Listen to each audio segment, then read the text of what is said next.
Jeremías, escritor de los 2 libros de los Reyes, incluyó detalles específicos sobre el comercio de caballos y carros de guerra que mantuvo el rey Salomón con los egipcios y los hititas.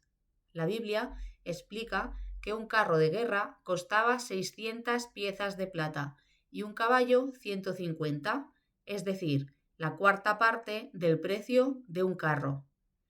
Tanto los escritos del historiador griego Heródoto como los hallazgos arqueológicos confirman que hubo un intenso comercio de caballos y carros de guerra durante el reinado de Salomón. Se estableció una tasa estándar de intercambio de 4 caballos por un carro egipcio, proporción que confirma la mencionada en la Biblia.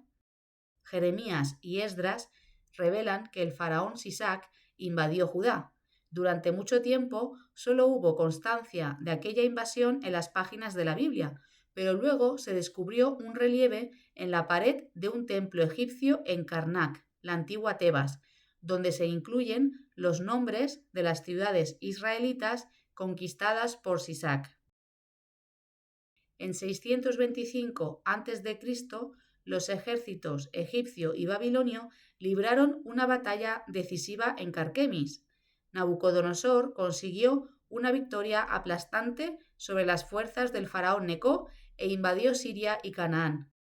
Esta batalla marcó el fin de la hegemonía egipcia en estas regiones.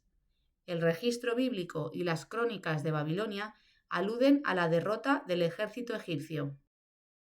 Jeremías proclamó: «Voy a convocar al rey Nabucodonosor de Babilonia y los traeré contra esta tierra».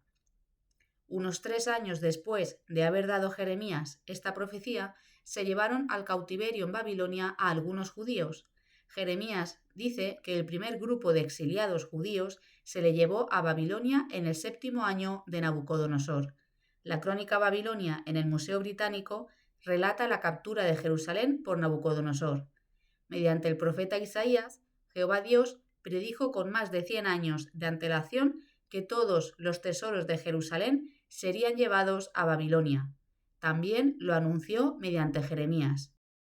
8 años después, Judá se rebeló y fue invadida de nuevo por el rey babilonio, Nabucodonosor. Esta vez la ciudad y su templo fueron destruidos. Toda su riqueza y con ella los judíos mismos fue llevada a la distante Babilonia, tal como lo habían predicho Isaías y Jeremías. Jeremías informa que el ejército de Nabucodonosor incendió la ciudad. La enorme destrucción de Jerusalén a manos de los babilonios no solo se hace patente en las gruesas capas de restos carbonizados desenterrados en algunas construcciones, como la Torre Israelita o la Casa Quemada, que son nombres de lugares arqueológicos populares conservados y abiertos al público, sino también en la voluminosa capa de escombros de edificios derruidos que se encontraron cubriendo la ladera oriental. Jeremías menciona a Laquis y a Azeká como las últimas 2 ciudades fortificadas que todavía quedaban en Judá. Jeremías también menciona el fuego como medio de comunicación. La cuarta carta de Laquis recoge con notable parecido la misma situación referida en el pasaje de Jeremías y parece que deja entrever que o bien Azeká ya había caído o por alguna razón no se comunicaba por medio de las señales de humo convenidas. La carta número 3 de Laquis parece confirmar lo que los profetas Isaías, Jeremías y Ezequiel mencionan sobre los diversos intentos del rey de Judá por conseguir el respaldo militar de Egipto en su levantamiento contra Babilonia. Llama mucho la atención que el nombre divino aparece frecuentemente en las cartas, lo que muestra que el nombre Jehová se usaba en la vida cotidiana de los judíos en aquel tiempo, así que en el pasado no tenían ningún problema en usar este nombre. Las cartas de Laquis confirman la descripción que hizo Jeremías de la conquista babilonia de Judá. Las excavaciones realizadas en Laquis han demostrado que en el transcurso de muy pocos años la ciudad fue pasto de las llamas en 2 ocasiones, lo que parece indicar que sufrió 2 ataques babilonios. Jeremías nos dice que la tierra de Judá permaneció desolada 70 años. ¿Hay hallazgos arqueológicos que apoyen estas declaraciones?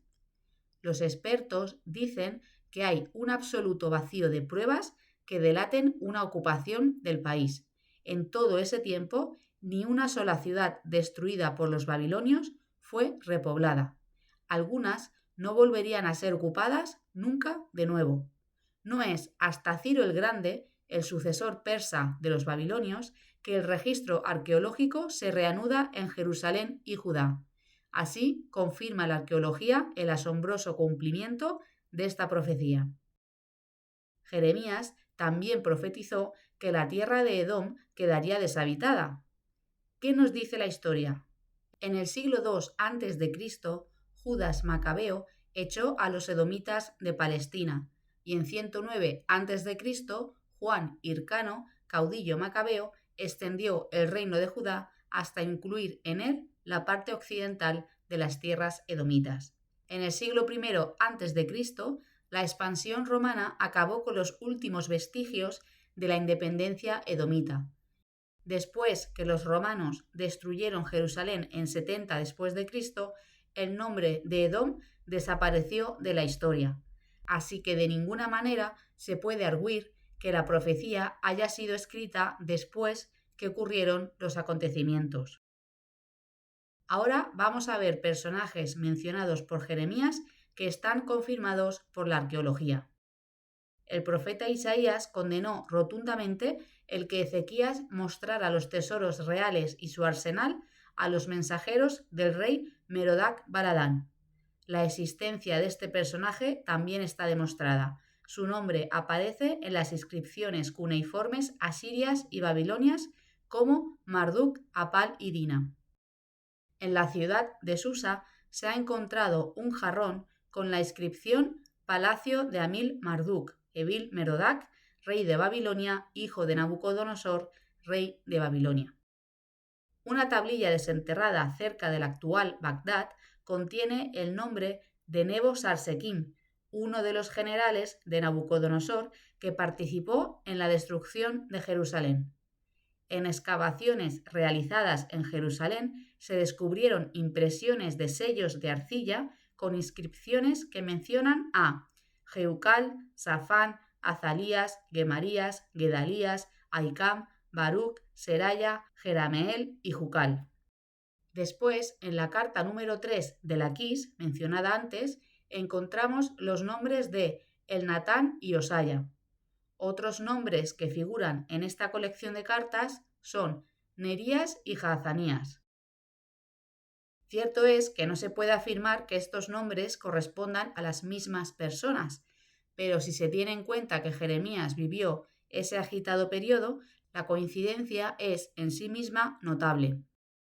También es de interés la impresión en arcilla de un sello de Laquís con la inscripción Gedalías, que está sobre la casa. Gedalías era el nombre del gobernador de Judá que nombró Nabucodonosor después de la caída de Jerusalén, y para muchos es probable que la inscripción del sello se refiera a él.